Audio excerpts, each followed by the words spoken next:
Hello YouTube, this is Morgan Airspeed Prime here at my next Legend of Korra Book 2 Spirits episode commentary. This is going to be the commentary for K208 Beginnings Part 2. This episode commentary will begin with the intro of the show, so the Fire, Earth, Air, Water bit with the avatars. So set up your episode to get ready to play, including that intro at the start. I'm going to stop speaking now in a few seconds, and then pause, and then when I come back from speaking after the pause, that's when you hit play, and that's when you'll be lined up with my commentary track in sync. So, get ready to press play on that. I'm going to stop speaking now.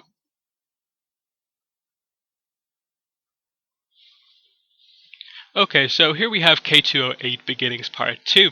As I said in the previous commentary, my favorite two-parter, and I think this overall, episode 8 here of Season 2, of Book 2, is my favorite episode of Avatar.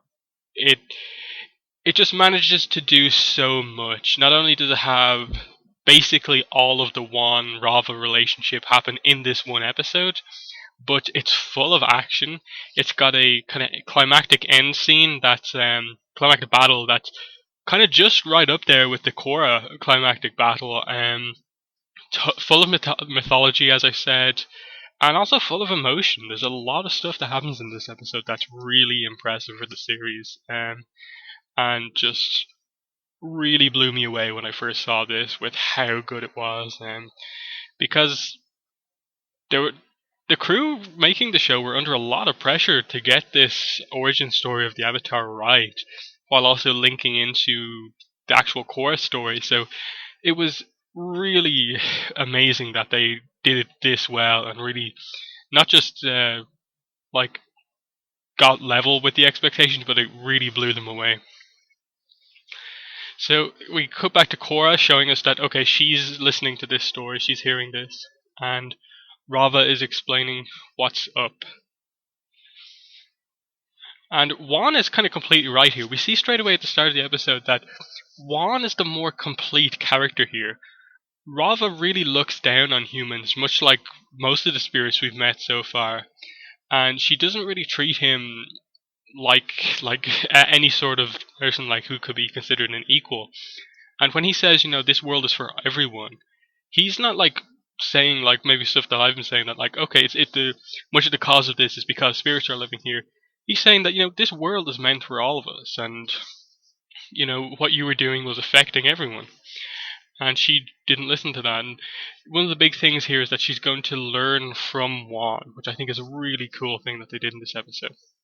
Here we meet the first airbenders for air nomads, and interesting to note that their arrows are different than what we usually see. They're not like just a standard point. They kind of taper up at the side, which is interesting, and just the animation on the airbending here is really cool. It's all cloud focused, and we see that some of them can actually fly or at least float just using their airbending, which not even like airbenders in the present day can see. And given that Korra has now seen this, I'd actually like to see her utilize this skill at some point. And here's the air line turtle, and it's amazing that it's flying. That's just this amazing thing. Okay, line turtles can go on land because they have legs. They can swim. We've seen them in the water, but now certain line turtles can fly, or apparently all of them can fly. That's really amazing. And we see the daredevil side of Wan here, just so desperate to get over there and gain the power of airbending that he just catapults himself using a tree with the hope that he's going to get over to this island, and nearly kills himself, just barely surviving. That's dedication. But yeah, look at the animation here. Just it's lovely in the background, and even the actual primary color character animation. It's really well done. And we see that, like the air nomads in the present day, they are kind of pretty removed from most other people, and they're not used to seeing others. But in this case, it's actually just the fact that all humans that live in line turtle cities don't know about any other human in the world. And it's all unique and interesting to everyone. And there we see a light spirit turning into a dark spirit, because obviously the presence of Vasu near them. And then you also see that there are kind of kids here. You see the male and female air nomads living together here. So it's just interesting to see where the air nomad culture progressed. G- given that this is the earliest point in their history that we've seen. And here's Vatu again, who appears to have gotten even bigger, which is a big thing in the episode. While he gets bigger, Rava gets smaller. And again, he feels really bad about what he did, separating the two, realizing that he did something bad. And he's the one stepping in to kind of make up for his mistake, guarding them, and just showing that potential that he is the right person to be the Avatar because he's stepping up for what's right and really what the Avatar does stand for. And I just like that they show that. It's not that he only shows that he's the Avatar once he gains Rava, but he shows that before then. And here's Rava entering the fray. And look how small she is compared to Vatu right now. She's like a third, fourth of the size of him. The voice acting on these two characters is fantastic. Vatu is just completely villainous because he is the spirit of darkness, and then Rava just has this really kind of clear, commanding voice, and just really fits perfectly for the Avatar spirit, Rava. I think she's giving out to Juan right here. She's not like respecting him too much, but it's just interesting to see where they go from here. And that, we're already like about 6 minutes into the episode, and she still doesn't consider him a friend. Yet by the end of the episode, they're two of the closest characters we'll ever see in Avatar.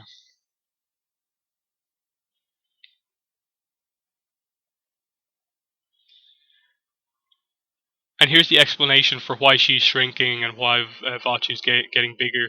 It's basically that the other spirits determine the size of those two. They can turn them she can turn them light, he can turn them dark, and the number of spirits on one side determines the size. And obviously, the bigger one is, the easier it is for them to turn spirits to their side, and so it all kind of really gets unbalanced. And here's Juan gaining, well, at least asking to get the other elements. And immediately you could be easily think that, okay, he's just going to get given them all, and this is how the Avatar gains the 4 elements. But he actually can't. Like, the reason most other humans, it's explained here more or less, that the reason they can't be other benders is because they can only contain within themselves the power of one element because it takes a lot out of someone. And the only reason Juan can learn all 4 elements is because Rava gradually kind of grants him extra power through kind of passing through him, which over course of time he learns to control. And so that's why Juan and all his reincarnations become the Avatar, because they're the only person capable of holding the power of 4 elements within them, when even the power of 1 element is almost like too much for some people. And here's where they kind of join up. She reluctantly agrees to help him on this whole thing. And here's harmonic convergence explanation. And it is just the biggest event, basically, in the Avatar world. That the fate of the world, at least for 10,000 years, is decided by this fight between the spirit of light and the spirit of dark. And she's at a huge disadvantage going into it.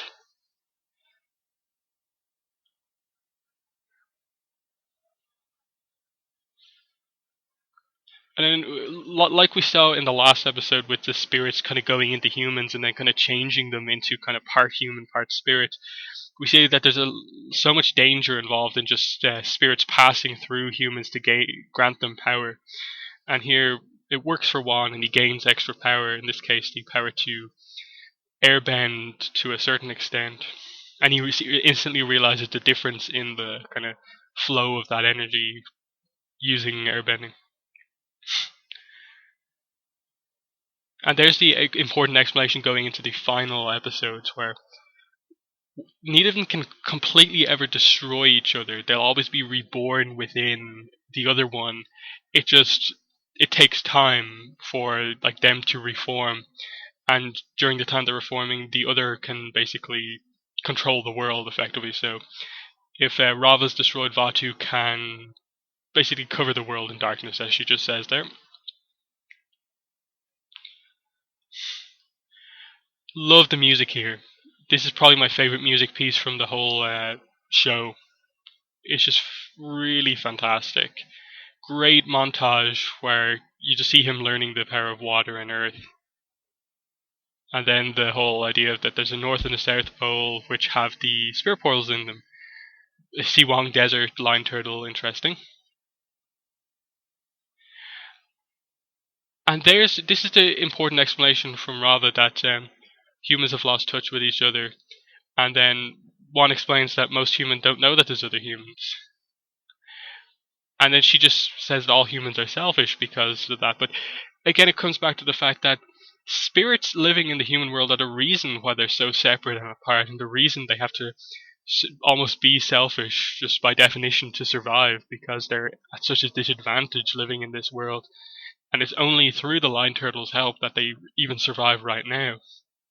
And Rava's gotten even smaller. She's smaller than one right now, important to note. Just great continuity in this episode with the size of Rava. There's a lot of emotional stuff going on here. She still doesn't quite understand the whole idea that some humans can be selfless and, I suppose, have gained the respect of her. And that's what she's going to get for Juan, the respect of him. And Juan encounters the Fire Nation, basically, and is reunited with his friend. But they're not looking after nature, as you can see here. Just a nice little moment there when they say that Yao died. Obviously the guy who was kind of half tree, who was attacked by a spirit. Just to show that, their journey has been tough on them. And we see the houses in the background over there. We assume that even though all these men here were killed, there's probably still the women and children back at the homes who survived, and so the Fire Nation probably did still survive. And we see that that's the way things are right now, that the humans are on such defensive that whenever they see a spirit, they're kind of, just to defend themselves, they have to fight spirits, and it just creates a huge animosity between spirits and humans. And it's just this battle that the only way to solve it is just really to just stop and allow both sides to understand each other, which is something Juan has done. And he's just so eager for these two sides to work together, and he has to come between his two kind of best friends here, Ai and his human friend as well. And this is the kind of like loneliness in being neutral in the situation. He can't side with either of his friends here, just like Rava can't either. And this is, I think, where she gains a lot of respect for Juan here, just trying to come between them and stop a war from happening. Just a lot of really interesting stuff happening. The spirit of Vatu coming over them, turning all of the light spirits into dark spirits, even Ai.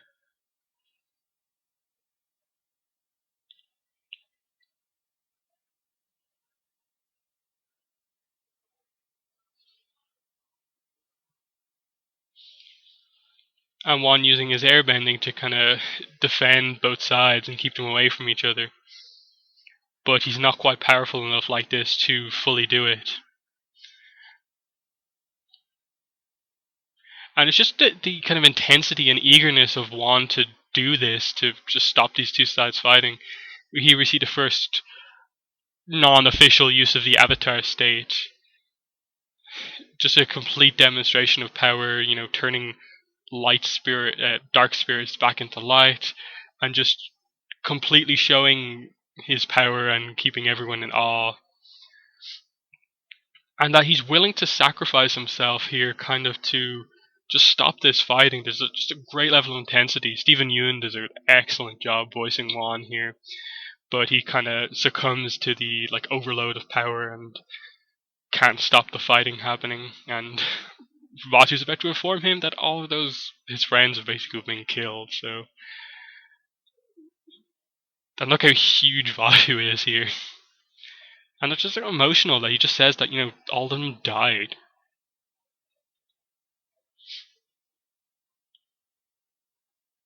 See you at the end of the world. That's just a villainous line. And look at the size of Rava here. She's tiny. She's about the size of his forearm. And here's the teapot, the legendary teapot that he has to carry her around in, and it was definitely that sacrifice that he was willing to like put himself so much at risk to basically save everyone is what really changes Rava's mind on Juan. This is a great line here. She had no idea they were capable of such nobility.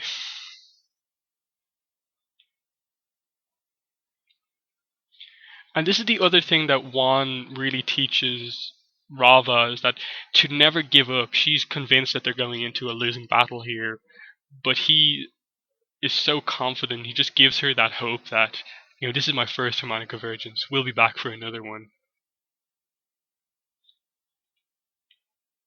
And this is something that really rubs off, as we're going to see in one of the later scenes in this episode, that just he as a person has really rubbed off on Rava and has made her a more balanced character too, a more balanced spirit.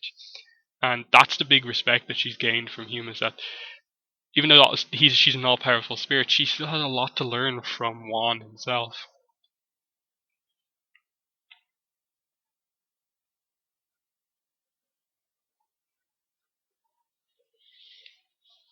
And then there's just the confidence. He's stepping up against this all-powerful spirit.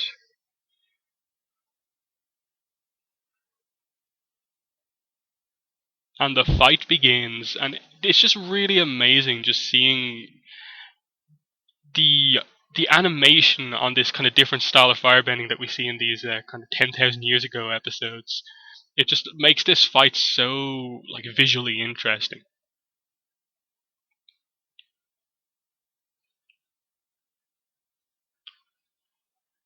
And just he's completely insulting to humans.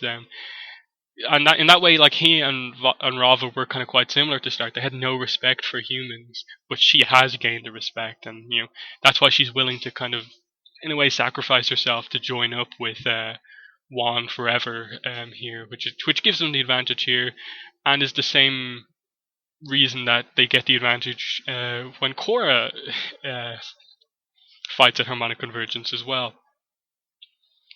He just has no respect for humans on their own. He gains respect for maybe the combination of a human and a spirit, but he in the end like just has no respect for a human on their own. And then just the emotion here that they have to connect, and she agrees with him. She's taking like his lead on this whole thing, dives straight in, and here we see him using the other elements as well. Again, great music in the battle, great animation, and like he's starting to get the hits in. I love the sound effect of the bending hitting Vatu, the kind of like ping noise that it makes, and then just the effects that it's kind of like the attacks are kind of making him smaller. They're kind of knocking parts of him off, but he's still staying whole. But they're doing damage to him. It's just really cool stuff. And it's just the interesting idea of this kind of kite-like spirit of Vatu and Rava, the way they fight with they have the giant energy blasts. And then once again showing how much she cares about him, she kind of is warning him that like if we stay longer, they'll die. But he's willing to do that to finish this fight. That he's put the fate of the world ahead of even his own life, and that's just what really kind of puts him in that role as being the guy to be the first Avatar, a guy worthy of being the combination of a spirit and human.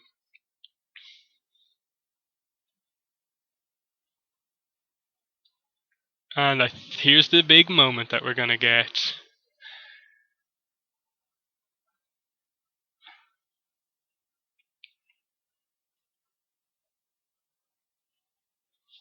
The planets align. And just, I really would be interested to know what the planets are called in the Avatar world.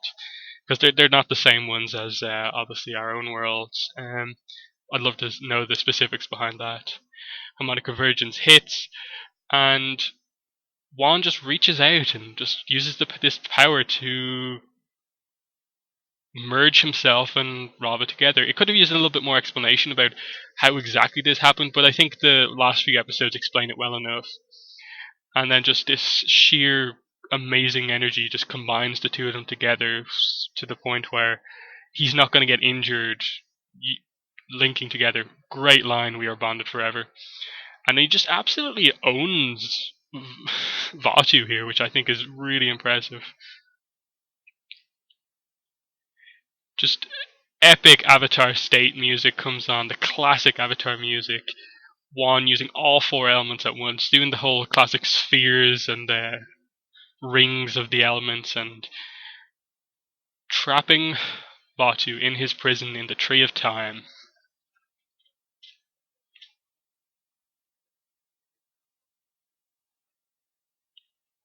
It's a great moment, and like to think we've only met this character like about 40 minutes ago, and we already are like not only in love with him, but in love with this whole Rava Wan relationship too. This is the Avatar when he says that line there. He is the Avatar. Here's the closing of the portals.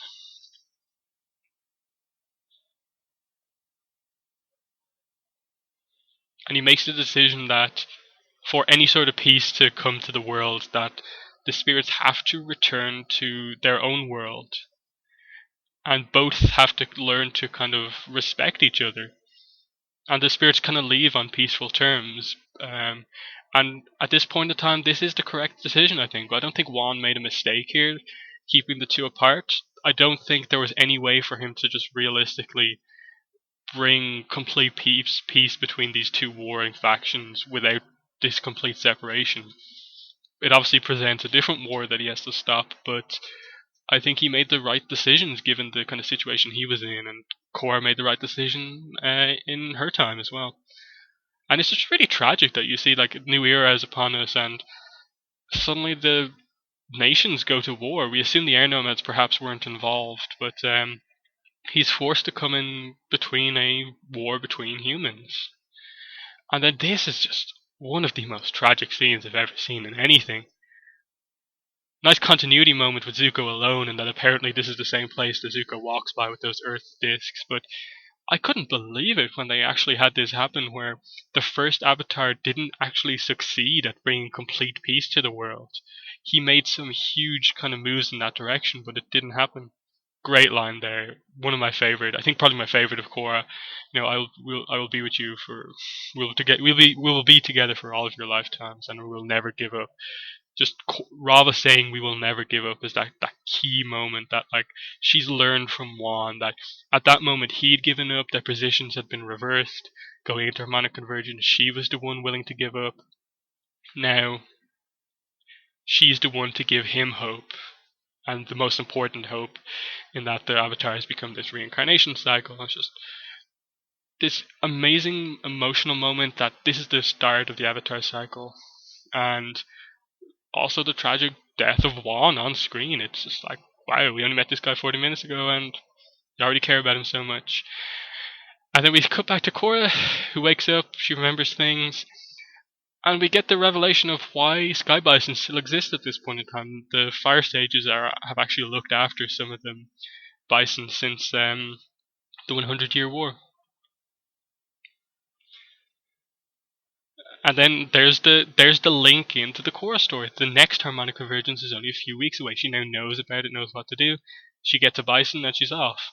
Interesting, unique thing about Korra's bison is that it's missing the top of its right horn, which at least makes it unique. You know, if we ever see a bison missing a horn, we know that it's Korra's bison. Hopefully we'll see it again. I think it would be a bit bad if they just ignored it completely. But wow, what an episode. So much happens in it. So much mythology, character stuff. And I think just the highlight of the episode really is the Juan and Rava just character development as they become friends, as they learn things from each other. And then just the moment that we've all been waiting for when they kind of combine together to form what we now know as the Avatar. And then that last moment when the cycle begins. And again, just probably one of the most emotional moments in Avatar or Korra, seeing Juan die before he could complete his mission. It's just tragic, and I didn't expect it to happen. That the Avatar actually, kind of the first Avatar ended with such a kind of almost bad moment, but they get that moment where we'll be together for all of your lifetimes, and I'll never give up. Just there's not enough good things I can say about this episode. It's just fantastic. I love it. So, yeah, that's the end of Beginnings, and we're into the kind of home stretch for Korra now, going to some of the obviously some really good episodes here. Next episode, we cut back to Studio Pierrot on animation for the guide, but then after that, we're Studio Mer for the rest of the book. But as I said, there's some really good episodes coming up. I'm looking forward to doing them. So thanks for listening to this episode commentary, and bye.